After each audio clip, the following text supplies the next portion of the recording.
listening to Not Crazy, a Psych Central podcast, hosted by my ex-husband who has bipolar disorder. Together, we created the mental health podcast for people who hate mental health podcasts. Hey everybody, and welcome to this week's episode of the Not Crazy podcast. I'm your host, Gabe Howard, and with me as always is Lisa Kiner. Lisa! Hey everyone, and today's quote is from Leo Tolstoy. All happy families are alike. Every unhappy family is unhappy in its own way. I hate that we're introducing the subject of surviving the holidays by talking about how unhappy our families make us. I've always liked that quote. It's a great quote. The grass is always greener. Everybody's dysfunctional, right? We all get it. We're all miserable. That's not what it means? What do you think it means? It means that everyone's dysfunction is unique. Right, but that also means that everybody's dysfunctional. No, it doesn't. Although I also do believe that. But it doesn't, no, that's not what it implies at all. But don't you see it as a way to say like, well, yeah, they're happy, but don't worry, they still have dysfunction. So that way, if you're in a dysfunctional family, you can be like, that family seems happy, but Leo Tolstoy reminds me that they're screwed up too. I see it as, yeah, that family looks happy, but that just means they're from Stepford. They don't have any uniqueness or personality. They're just a bunch of bland, boring, I don't know, what's something boring? Oatmeal, porridge? Oatmeal and porridge. You went straight to food. I'm trying to think of something bland. All of our analogies surround food. Beige? I don't know. That's beige. Help me on this one. What do people say when they're trying to indicate blandness? I mean, usually like your husband. Ha. He's pretty boring. It's not his fault. I mean, he's got to be like, you're way this way, so he's got to be way the other way to balance you out. The great thing about boring men, Gabe, is they can keep a job. I mean, it's true that he is more stable than I am, but I'm more fun. You are definitely more unpredictable. You ever notice that like popular culture, television shows, movies, even in books, they'll have a wealthy family. They've reached a pinnacle of success that we envy. But within that enviable wealth, they make sure to show that, they have nannies because they're not spending time with their children. They're so busy, so they're not as close. And then they show the middle class family that, they're having all kinds of financial problems, but they're so close and loving and together. So they're just making sure to tell you that, yes, even though they're rich, you're still better because you and your family are closer. That's what that quote reminds me of. That's a mechanism of social control. It's one of those things like an honest day's work for an honest day's pay, or, it's one of those type things, these things that encourage poverty to continue. Because after all, rich people, they aren't really happy and they don't really love each other. See, you're poor or even middle class, but it's okay because you have love, which is really more valuable in the end. It's a way to reinforce the class structure. I completely agree with that. And while we're talking about mechanisms of social control, that's how a lot of people feel about the holidays. We like the holidays, but holidays have this controlling mechanism, right? You're expected to spend time with friends and family. You're expected to eat turkey on Thanksgiving. You're expected to give gifts for Christmas and other December holidays, whereas the rest of the year, you can just be a curmudgeon that never calls your mom. But you better call your mom over the holidays. And that to many people, especially people who, find their families frustrating or even toxic, that holiday social control is bad for them. Because all of a sudden, even though they don't want to spend time with friends and family, and I don't know why they're your friends if you don't want to spend time with them, but even though they don't want to spend time with their families, society is pushing them in that direction. Yes, there are a lot of expectations for the holidays, and you can't escape them. I like that word, expectations. While we're talking about surviving the holidays, how do you survive the holidays if you have to spend time with friends and family? And I don't know why I keep saying friends and family. Like, why are they your friends if you don't like them? Sorry, that's not funny at all. I'm giving Lisa the I can't relate to that situation in any way. Why are we friends? A question for the ages. I'm not spending the holidays with you.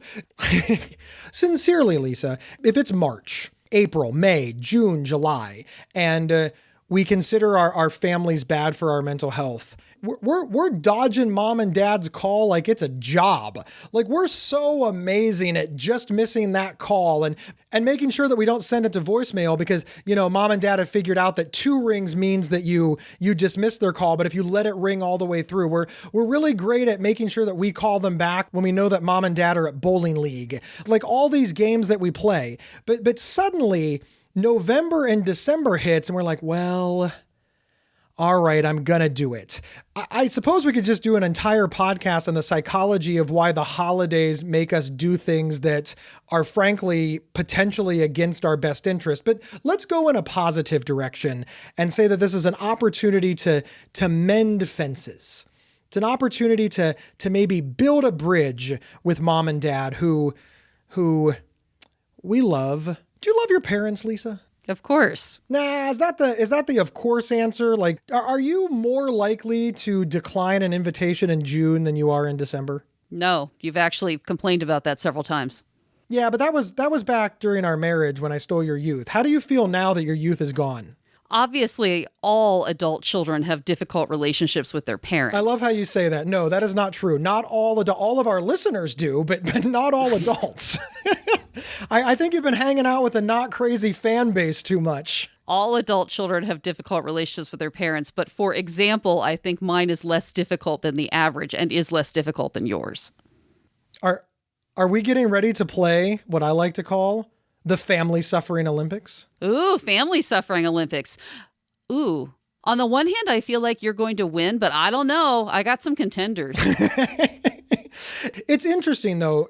Our families are very different. And when I say they're very different, it's sort of amazing to me, Lisa, because they're actually quite the same. Like you pointed out, they're actually almost identical. No, I'm not trying to be mean. And I am completely fascinated that you think that we're similar based on both being from the Midwest. So in your mind, a Harvard graduated lawyer from Columbus, Ohio, and let's say, a homeless guy from Ohio are similar because they were both born in Ohio. I just feel like the two of us, we're both the oldest. We grew up in nuclear families. We have younger siblings. You know what I mean? First off, you have younger sibling.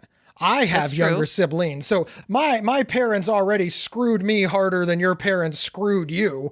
I got two Susan and Gary Spawn to contend with. You only have one Leroy and Susan Spawn to contend. That's why you think they're the same. Both of our mother's name are Susan. That is true. Yeah.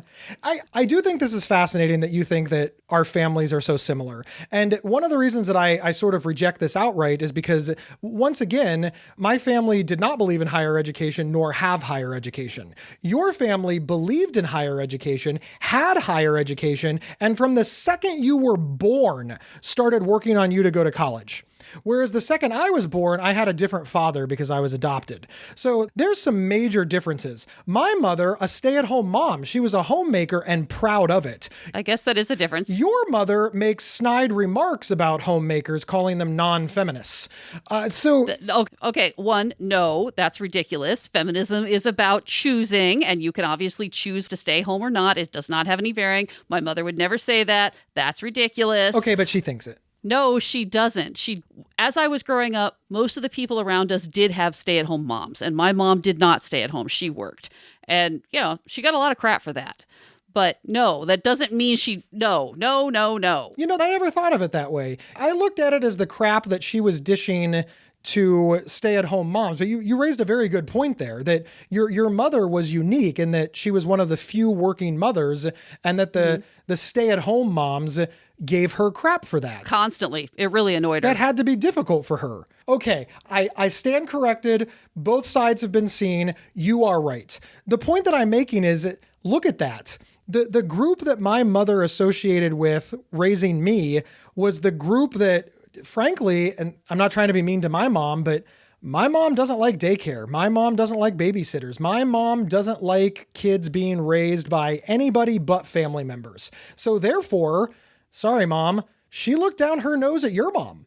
You raise a very good point. So when you say that our families are the same, you can see why I kind of roll my eyes knowing that our mothers were at direct odds about the best way to raise children. Also, did I mention my mom got pregnant in high school?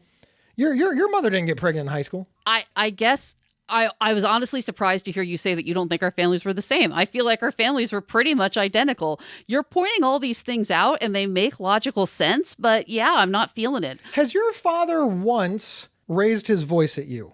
Oh, God, no. Well, now wait a minute. Hang on a second. You said our families were the same. My father once woke me up in the middle of the night to scream at me because I didn't hack a satellite dish so that he could get free pay-per-view. Did your father ever wake you up in the middle of the night to commit a felony? You are really not painting your parents in a flattering light, and they're actually perfectly fine. You said they were the same. If they're the same, this means that your parents aren't being painted in a flattering light either. Again, you are raising valid points, and intellectually, I can agree with this. You're right. There are a lot more differences than I had thought of before, and I guess some of these are meaningful, but I still have this like emotional feeling about it that our families are the same. I'm not actually realizing this. No, I feel like we grew up pretty much the same way. But I see what you're saying. Has my mother ever hazed you? It's a sign of affection, Gabe. She was trying to invite you into the group. Okay, so my mother invites people into the group by cooking them food. Your mother invites people in the group by being mean to them in public. But they're the same. She's making you stronger. She wanted to make sure you could take it. I could not. No, you crumbled. You crumbled immediately. It was ridiculous. Yeah, you could not take it. Remember when I fell apart at Christmas? Yes, I do. So this is where this is heading, ladies and gentlemen. Just love the Christmas memories. Thanks for bearing with us. One year at Christmas, when Lisa and I were still married, Lisa's parents got her a portable DVD player. Now, about a month before Christmas, they had asked me if Lisa would like a portable DVD player. And I said, no, Lisa has a laptop and the laptop has a DVD player and the DVD player will play DVDs on Lisa's laptop. There's no reason for a portable DVD player with a smaller screen that's just a DVD player. Christmas Day arrives and Lisa, what'd you get for Christmas?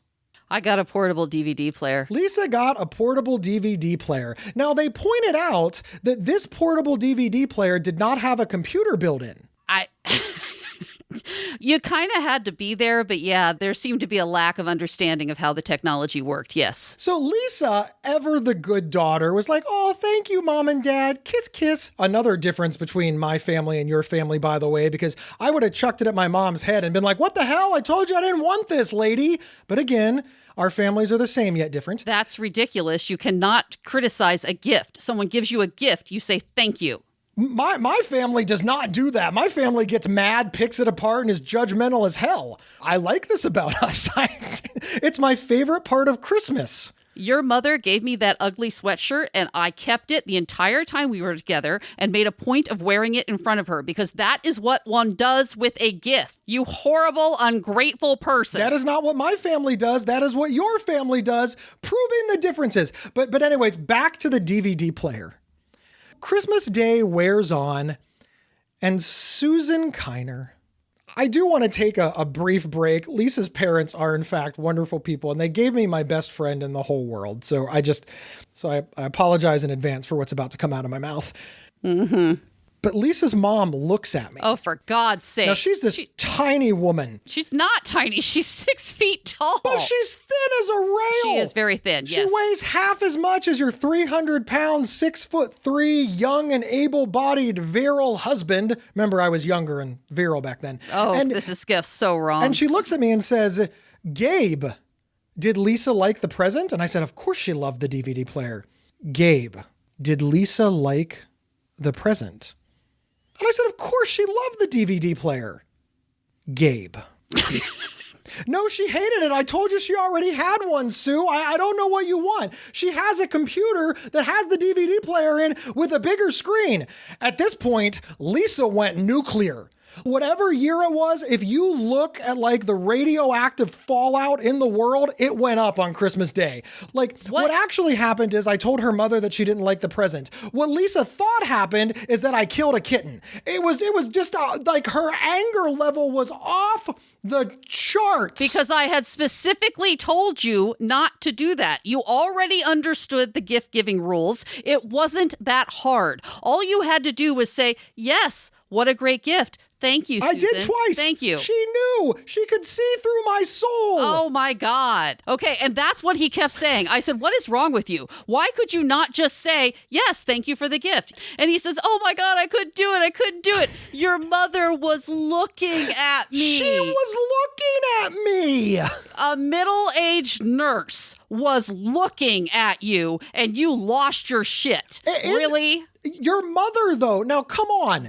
Your mother. She was looking at you. Your mother once told me a story of where in an operating room, she grabbed a hold of a man's rib cage during heart surgery, put her foot up on the operating table, and started tugging on it as hard as she could. And you wonder why I buckled? You are making that up. That never happened. I am not making that up. She told me that story. She also told me they use Craftsman tools. She said they use Craftsman tools. I don't know if, I assume they probably do. They're high quality tools. I have a whole set of screwdrivers. I don't know. See, your mother is scary. Oh my, are you this scared of all nurses and doctors? Well, never mind. Yeah, what are you talking about? I'm terrified of them. Okay, anyway, the point is, you lost your shit. You had this whole, oh my God, she's looking at me. I can't take it. I crumble. I just fall apart immediately like a Kleenex. I just can't take it. It wasn't immediately. Really? I held firm 2 times. It would not have killed you to love the DVD player. Plus, of course, they would have given us the receipt. We could have returned it, not a problem. Or taken it for store credit. Not the point. You were sitting right there. You knew I was going to crumble. Why did you not stop her? I was not sitting right there. I came into the room midstream. If I'd been sitting right there, I would have stopped this. Yeah, completely lost your shit. Told my parents I didn't like their gift. I'm still pissed about that, frankly. Shocker. Lisa's still pissed saying, about something that happened when we were married? It wouldn't have killed you to say, thank you, Susan, for the gift. The good news What point are you getting to? The point that I'm getting to is that this was a good Christmas. This is what happened when things were going well during the holidays for Gabe and Lisa. We had way worse holidays. Do you remember the holiday? And I'm not going to say whose family it is to give cover. Do you remember the holiday when one of our distant cousins, I think it was a cousin, just for unknown reasons, just unleashed this litany of racial slurs around the table? Like we were just like, and then when you and I started to run interference, the other members are like, oh, don't cause trouble. You're never going to change their mind. And we were just flabbergasted. And then do you remember the other holiday where a member of the family, again, I don't want to tie this to either one of our families, but who is a member of the LGBTQ plus community came with their significant other, and the whole family just lost their shit at seeing this relationship in front of them. And you and I just had to do everything we could to calm people down because, and are you ready? What do you do? Because there was people in the room who were slightly different from them, yet members of the identical family. Well, also, it didn't make any sense. You knew she was gay. What?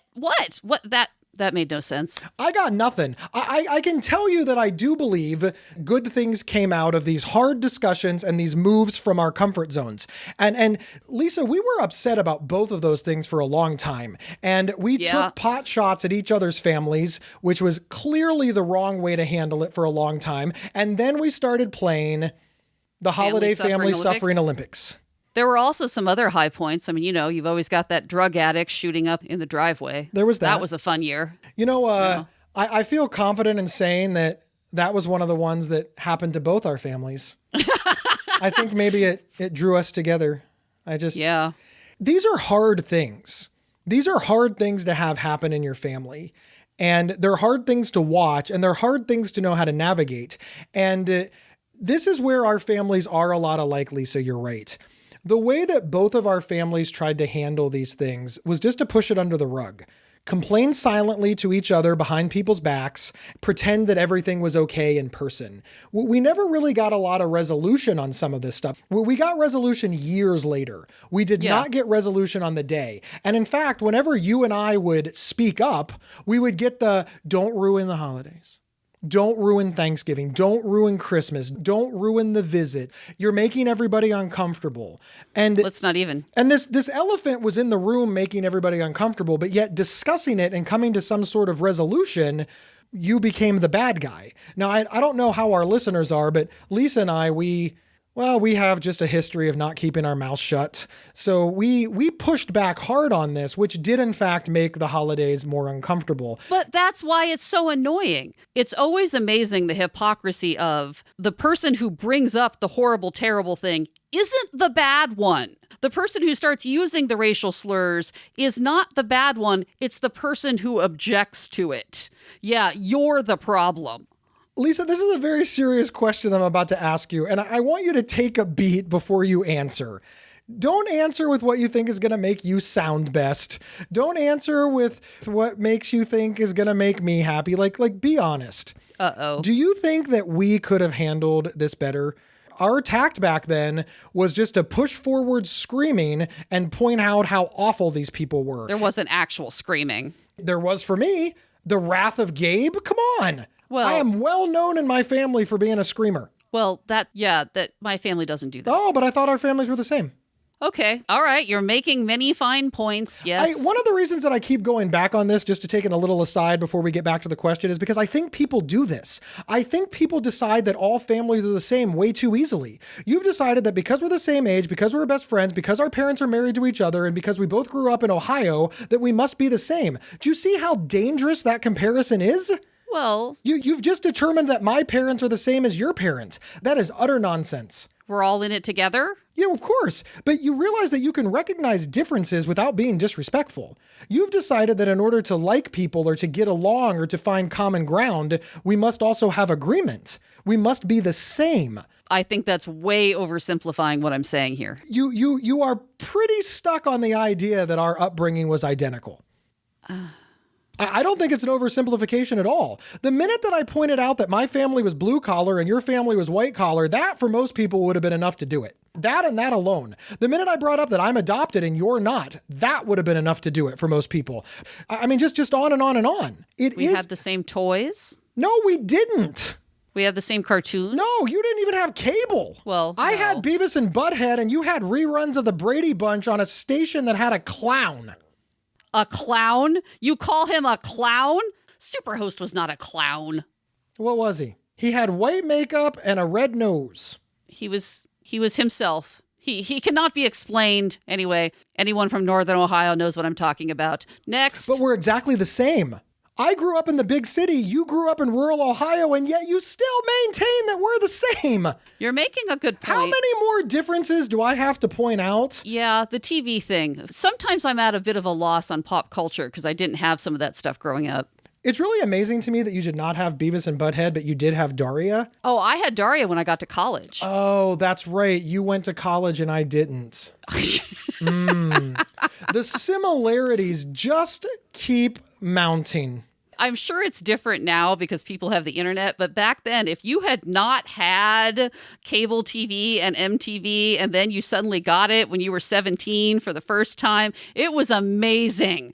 Oh, so much TV. I could not look away. Now, Lisa, just out of curiosity, when summer came around, the air conditioning setting, your family set it at what? My family was like a 78 when my dad wasn't home. When my dad was home, we set it at 74. Now, your family set your AC on what? We did not have air conditioning. Okay, that's fine. You know, a lot of people don't have air conditioning. That's no big deal. Now, the thermostat for your heat, because you had heat, otherwise you'd freeze to death. What was the heat that you set the thermostat for on your house? What was that? The point he's trying to make is that my family heated with wood. You mean you didn't have a furnace? The joke that he likes to make is, oh, what happened then? Did Paul Engels bring out his fiddle? Did he? To be fair, my father did play the piano. Anyway, not the point. Your father plays all the instruments because he's a teacher. So, remember what my mother said about being a teacher? No. This is an exact quote from my mother. I could never be a teacher because on the second day, I would murder the children and go to prison. Your mother actually said that? Have you met my mother? Does she look like she have the patience to teach a bunch of teenagers? Well, see, you wouldn't have thought that might, but apparently he did. He was a very successful teacher, very popular. Once again, your compliments always have this twinge. You know, you wouldn't have thought so because he's such a screw up, but he was actually a very good teacher. Let me put this in other words, Lisa. No, because he seems so quiet. You wouldn't think that Lisa was a good friend based on her personality and overall demeanor, but she's actually quite competent at it. You feel good now, right? Do you remember that time when we were married and I needed some crushed ice? So I took some ice and I put it in a bag and I hit it with a hammer. Yeah, that was... And it freaked you out. And you said, what are you doing? I said, I need crushed ice. And how do you get crushed ice? How did your parents get crushed ice? And you said, we had an ice maker like normal people. Yeah. City people.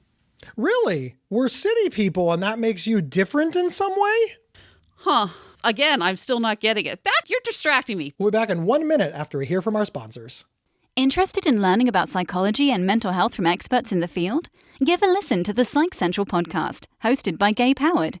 Visit psychcentral.com/show or subscribe to the Psych Central Podcast on your favorite podcast player.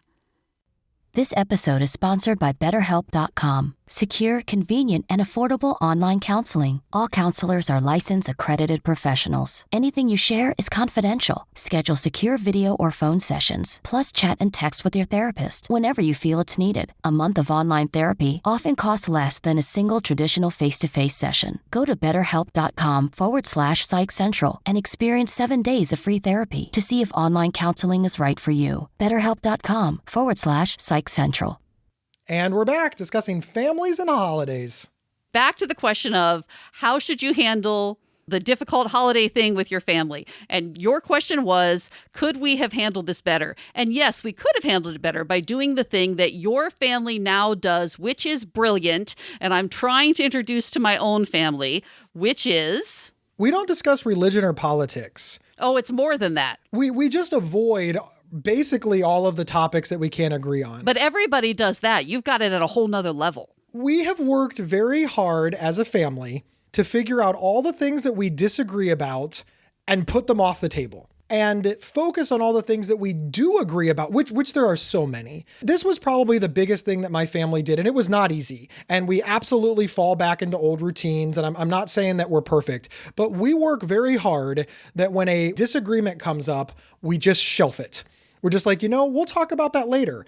And my sister and I think this is my favorite example. We could not be more different when it comes to politics and religion. And my sister and I have just accepted that about us. But we like the same movies. We have the same dark sense of humor. We, of course, love Eva, her daughter.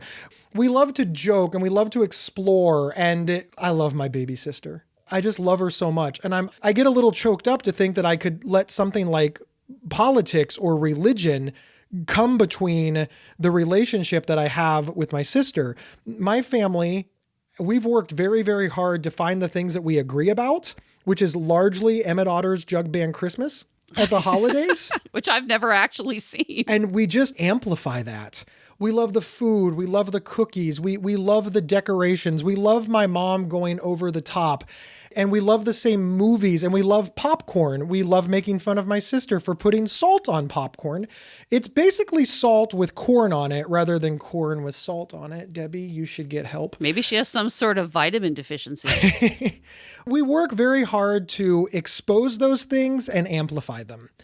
And it's worked. It's worked well. Now, that said, I want to give a small little caveat. My grandmother and I discuss politics all the time.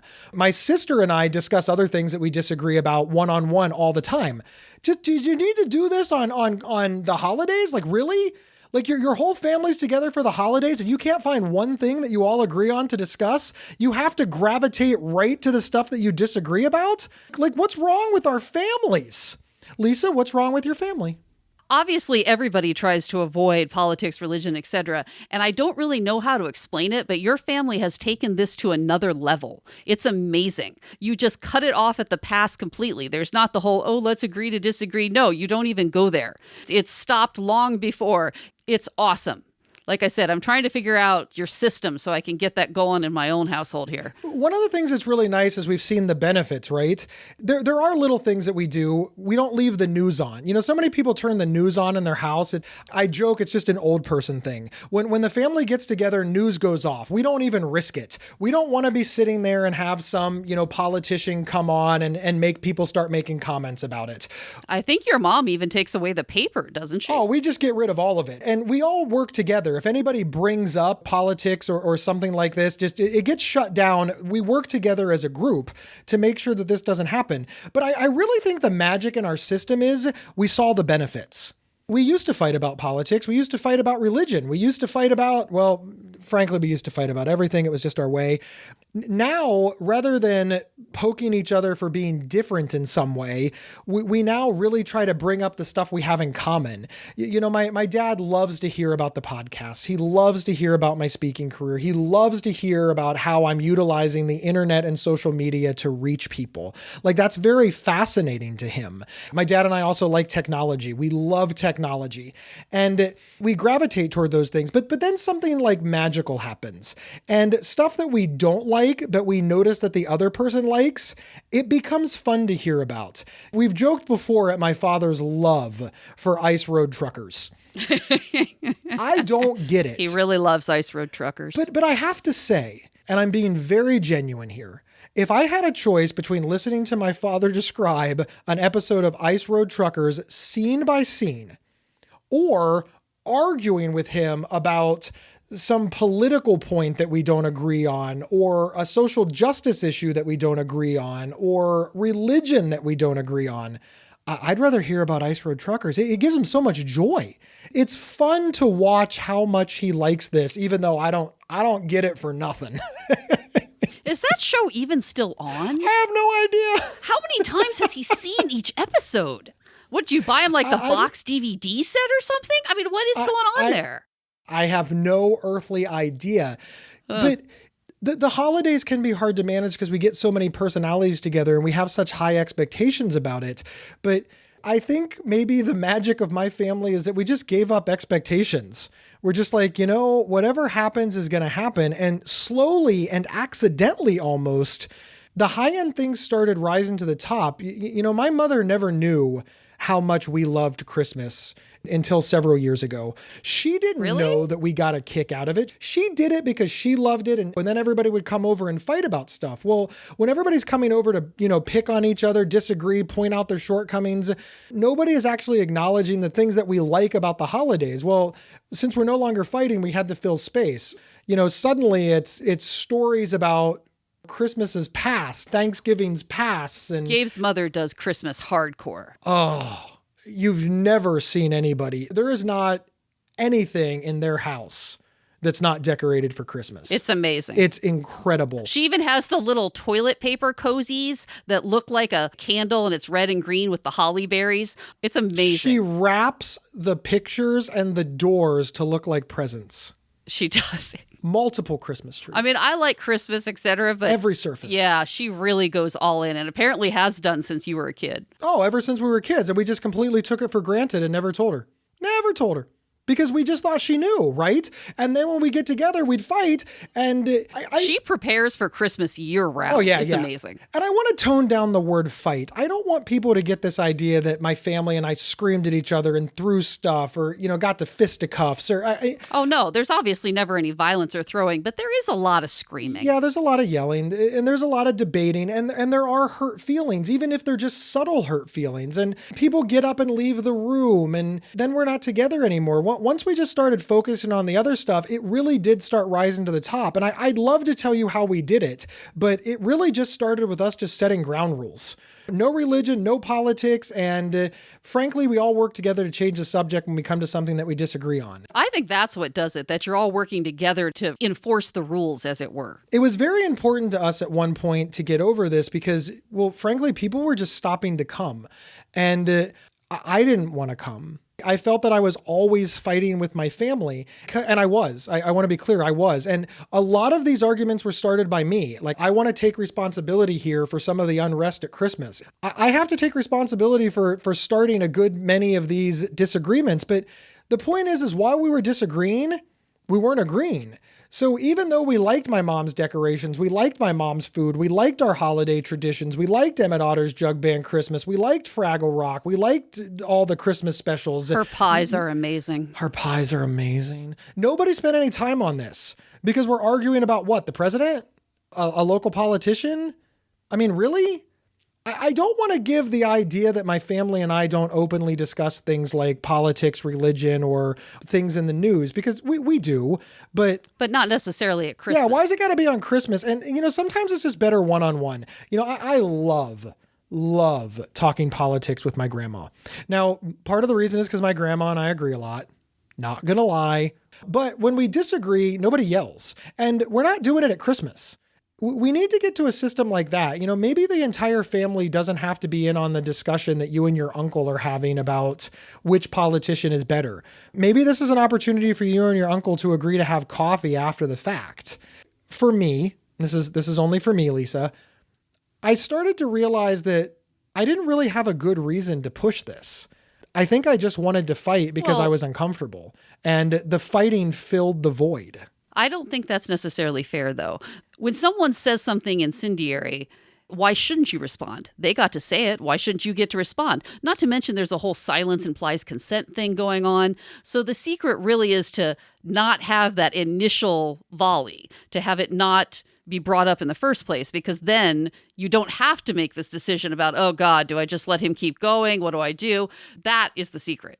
That is the secret. That is the secret. Sometimes and that's the hardest part. Getting people to not respond, I think, is a little bit easier, but getting people to not go there in the first place seems to be much more difficult.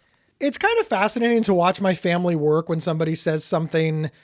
Somebody will say something. They'll be like, "Oh, I really love A." And of course, we're sitting at a table full of B's. And everybody wants to jump, right? Like you can almost see it. But somebody will just change the subject. Oh, I really like A's. Hey, anybody see that 1 was on TV last night? And suddenly we're all talking about 1. And that sort of sends this message to the person who brought up A. Hey, dude, nobody wants that. It's not perfect. Obviously, the worse it is, the harder it is. Yeah. I wish that I did not have racists and homophobes in my family. Sincerely, I really do. And I'm not close with those people. And I never miss an opportunity to pull them aside and tell them that that's unacceptable. The old Gabe would have done it publicly. The old Gabe would have made a scene right there. And I'm not sure that was the best way to do it. But the old family dynamic would have had that person explaining in detail, but now they don't even go there. They don't even start. They don't even start. And if they do start, it's shut down immediately. Right. So that you don't have to respond. The old dynamic was to let that person go on for a half an hour. The new dynamic is the person says it, everybody changes the subject in concert together. And that kind of shames that person. And that person stops bringing it up. Unfortunately, they still hold the belief. Well, but you only have 2 choices. Either you decide, okay, that's it, get out. You are no longer welcome here. You are so incredibly over the top that you have to go. Or you find a way to tolerate it. And most people are not willing to kick out a member of the family. And even if you're willing, there might be other family members that aren't. Like maybe you're willing to have one of your cousins or your aunt or just whatever be exiled forever, but your mom isn't. Your grandmother isn't. The cousin's brother isn't. So you're stuck with these people. Unless you're willing to cut them off completely, you're trapped. You're going to have to figure out a way. As much as I hate to say it, the worst abusers in our family are gone. They've passed away. And I'm not rooting for anybody to pass away, but there is a generational aspect of it, yes. There really is. And it's difficult. And I try to put myself in the shoes of why people are tolerating this. Your mom did a good job once of explaining to you why she was tolerating this behavior. Your mom pointed out that when she was younger, this person was her savior. This person was there for her, and that this person helped her, and that this person helped craft the woman that your mother became, who she's very proud of. And obviously the woman that your mother became allowed her to get married and give birth to my best friend. And now we have a podcast. And the world turns. Yeah. Your mother didn't like what this person was saying, but your mother was willing to accept that this person can be 2 things. This person can be horribly wrong and still her savior. a person who was very relevant to her childhood. Now, we don't have that same emotional pull to this particular relative, right? Right. I imagine that's very difficult. I often think, like, what happens if Lisa goes crazy? Lisa still saved my life, so I'm always going to love you. But what happens if you take some awful position that I just can't get behind and I have to cut off communication? Am I willing to do it? This is the difficulty in families. Yeah, we don't like Cousin Bob. Cousin Bob is an asshole and we hate him. But maybe the reason that we're tolerating Cousin Bob is because of something Cousin Bob's dad did, or because when we needed Cousin Bob to take us to the emergency room when we were sick, Cousin Bob was the only one that was there. People can be two things. Yeah. They can be horrible and also have this good side, or the reverse. So one of the things that I think I would encourage people to remember when they're looking at loved ones that are mean to them, and they're wondering, why is the family tolerating this person? This person is clearly horrific to me. They may be horrific to you, and you may well be right, but maybe they were kind to somebody that you love. And that's some common ground right there, right? I don't think that Gabe Howard and Lisa Kiner's parents are ever going to be besties. But our common ground is Lisa. Just point blank. Our common ground is Lisa. I am very grateful to them that they decided to get married and have kids, right? That's a very powerful thing that they did for me. I'm sure they totally had you in mind the whole time. Yeah, but they still did it. My life would be incredibly different if not for the decisions that they made. But yeah, we're never going to agree on politics. Right? Like Gabe Howard and the Kiners are never going to sit down and be like, we see things the same way, because we don't. But is that really what we need to spend our time talking about when we have you to discuss? Oh my God, could you imagine if me and your parents joined forces, how we could fix you? Yeah, maybe I'd finally go to graduate school. Maybe. Anyway. It's my fault you didn't go, Still not over that, aren't you? Anyway. Yeah, and he thinks I hold a grudge. I do feel, though, like we're going to be remiss here about, everybody has terrible people in their family, but you can usually suck it up for a meal. And you and I are lucky in that way, that we overall have decent families. We do. But there's certainly plenty of people out there whose families are just completely toxic. So let's talk about that for a moment. You are right. Our families are the same in that they annoy us, but we love them and that we want to go to Christmas. We want to go to Thanksgiving. We want to show up for holidays. What about if you don't want to? So many people that I talk to, they're like, look, I just don't want to go. I'd rather be alone during the holidays than tolerate my family. But the pressure of the holidays is such that I don't feel that I have that right. Lisa, what are your thoughts on that? It's not that they don't feel that they have that right. They feel that they don't have that choice. I did not have an abusive childhood, right? So you meet people who had these horribly abusive childhoods, and they still have contact with their families. They still have contact with the abuser or their parents. And you think, what is the problem here? Just cut these people off completely, move and never tell them where you go. Just be done. That has always been very hard for me to understand. Why do you still have contact with these people at all? Why are you talking to this person at all? But I guess this is just something I don't understand. I had a good relationship with my parents. For people who don't, it's just much more complicated. And the vast majority, at least that I know, do not end the relationship. But is it okay? Well, apparently this is human nature. For whatever reason, people in general don't do that. Yeah, I know people in general don't do it, but that's not the question that I'm asking you. Think back to the beginning of the show when I said, hey, listen, in March, April, May, June, we'll cut off our family, no problem, because we understand that they're toxic and we will avoid them like the plague, no issue. And like how we thought we avoided the plague before there was an actual plague, and it turns out we don't avoid it at all. But sincerely, is it okay to skip seeing your family over the holidays? Of course it's okay, but it's not necessarily realistic for many people. No, that's not. Just stop. It's realistic to do it in June. So is it realistic to do in December if you make the decision, this is not in my mental health's best interest. This is not what I'm going to do. I'm making the decision for my own self and my own self-care. Don't tell me it's hard. I know it's hard. Is it okay? Are you a good person if you don't see your family who is hurting you and your mental health over the holidays? Is it a smart and good choice? And are you still a good person if you do it? Are you actually debating this? Of course.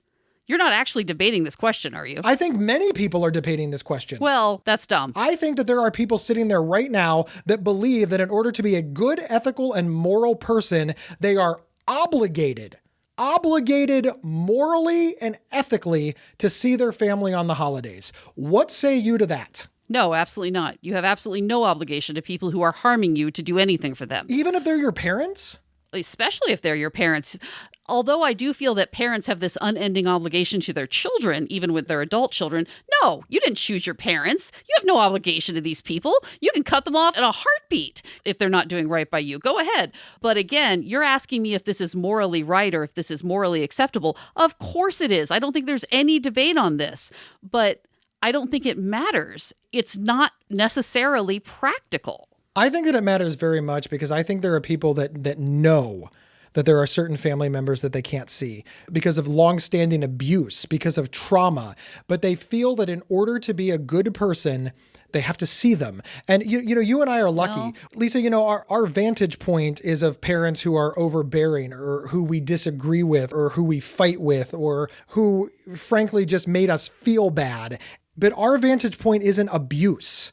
Our right. parents didn't traumatically abuse us. There was no physical abuse, sexual abuse, but there are people that we talk to that this is their reality. And all of our advice has just discounted that completely. We're like, oh, our parents talk about politics and religion and they don't believe in mental illness over the holidays. What should we do to fix that? Okay, that's a very important discussion and one that I think that we've beaten to death. But what about the people who in their childhood, in their adult life, have seen trauma and sexual assault and violence from their families or from a member of their family? They're debating whether or not they should see these individuals, and society is pushing them in that direction. Oh, it's the holidays. Now's the time to forgive and forget. And I think this is sending the message to them that they are unable to say no.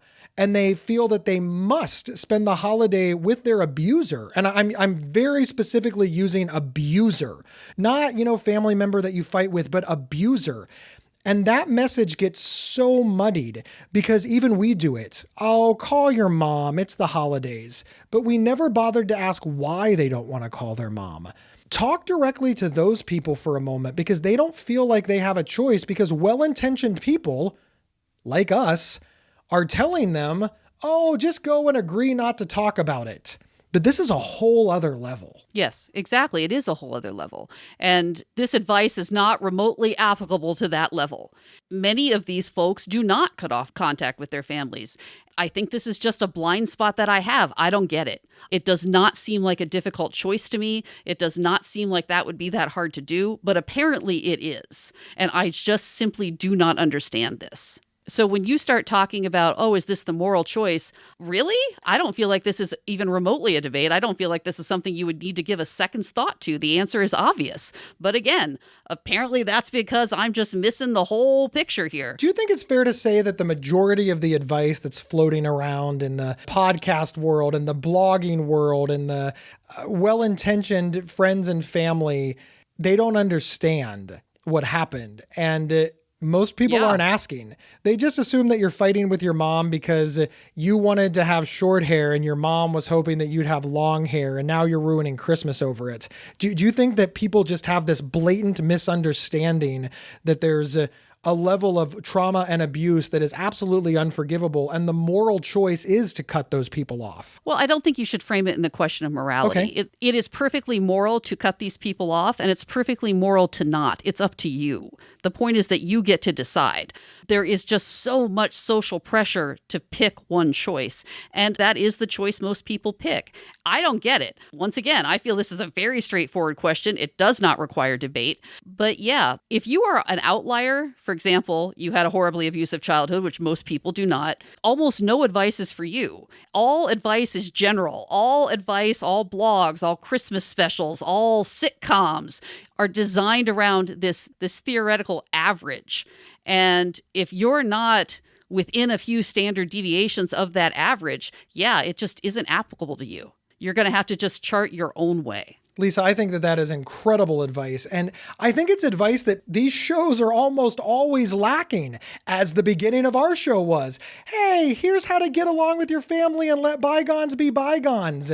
You're saying that the general advice of forgive and forget does not apply to all situations. It may not apply to your situation. And if it doesn't apply to your situation, that's okay because you get to decide. Yes. Excellent summary, Gabe. Hey, I'm not known for summaries. All right. That's actually one of the funniest things you've ever said. Yes, that's true. You are not. Lisa, when it comes to families, would you say that they are just complicated? Well, it's okay to get, advice or a perspective from other people that ultimately the way that we manage our own families is just that. It's the way that we're managing our own families. All the Christmas specials, all the movies love it when the family that's always had trouble getting along comes together. But that is because they don't get along because they disagree on politics, or they've always given that guy a hard time about his clothes or something stupid. Yeah, it's always simple. Yeah, it's always simplistic because that's how pop culture works. It's not meant for people who have these deeply entrenched problems and trauma, yet we all act like it is. And that's just so incredibly unfair, as if it wasn't already bad enough that you have this burden on you. I feel a little bit bad that we might be contributing to that by saying things like, oh, just get along with your family, you can do it. That is just so incredibly simplistic and not good advice for many people. It seems like what you're saying is that if Hallmark made a movie about certain people's lives, the happy ending would be that they walked away and never looked back. Yes, absolutely. I know that Hallmark's never going to make that movie, but... Yeah, we're not going to see that one. But if they were making a movie about certain people's lives, they'd be like, look, you overcame, you broke free, you walked away, you chartered your own course, and you put those people out of your mind and never saw them again. And that would get the light snowfall and the piano music and the fade to black, rather than what we usually see, which is a family sitting around the table eating Christmas cookies and laughing. Right. And that's okay. That's 100% okay. Yes. I kind of want to make that movie now. No one is going to fund that movie because it will have to have such a sad start. No one cares about the happy ending if there's a really sad start. What about Lifetime? Well, never mind. Good point. So the message that we're trying to have here is life isn't actually a Hallmark movie. And sometimes the cute sitcom ending doesn't actually happen. And that's not only okay, but a good thing. Yeah, I think it's important to understand that well-meaning and well-intentioned people are going to give you all kinds of advice based on things that they did not go through and based on a life that they did not lead. And they are mistakenly believing that their life mirrors yours.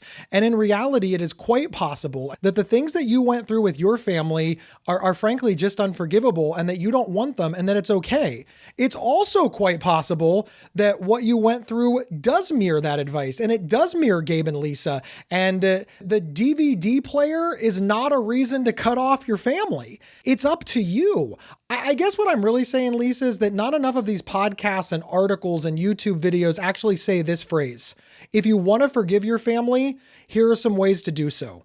And if you don't want to forgive your family, then don't. Chart your own course. Both are equally moral, equally ethical, and entirely up to you. And the important thing is that it makes you happy and that it's your choice. Go forward, do what you want, and have a happy holiday. Excellent advice, Gabe. Hey, thank you so much. And thank all of you for listening. Look, whatever you do for the rest of the year, I hope you make it great. And I also hope that you remember that Mental Illness is an Asshole is a book I wrote and makes a great holiday gift. You can, of course, get it on Amazon.com, but you can also go to GabeHoward.com and buy it there, and I will sign it. And I'll throw in a bunch of show swag, like stickers, and Lisa will package them and mail them. You're welcome. Wherever you downloaded this podcast, please subscribe, please rate, rank, and review. And if you have any ideas for future shows, hit us up at show@psychcentral.com. And we'll see you all back here next Tuesday.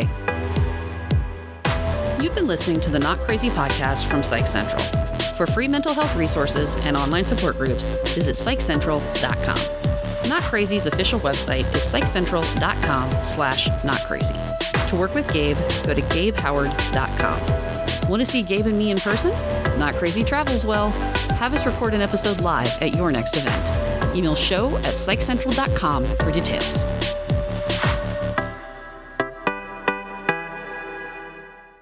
And we're back talking about how to survive your family, especially if they get in a big group around the holidays and then they're like extra difficult to survive. Jesus. That's true. And we're back talking about how sometimes families get in like this large mass and it's not good. That didn't come out right, but you know what I meant. It was awesome. We're back discussing if you hate your family and you got to go to Christmas. Yeah. You're just like, we're back discussing our families and how much we hate them. And then there's a holiday, I think. What was that?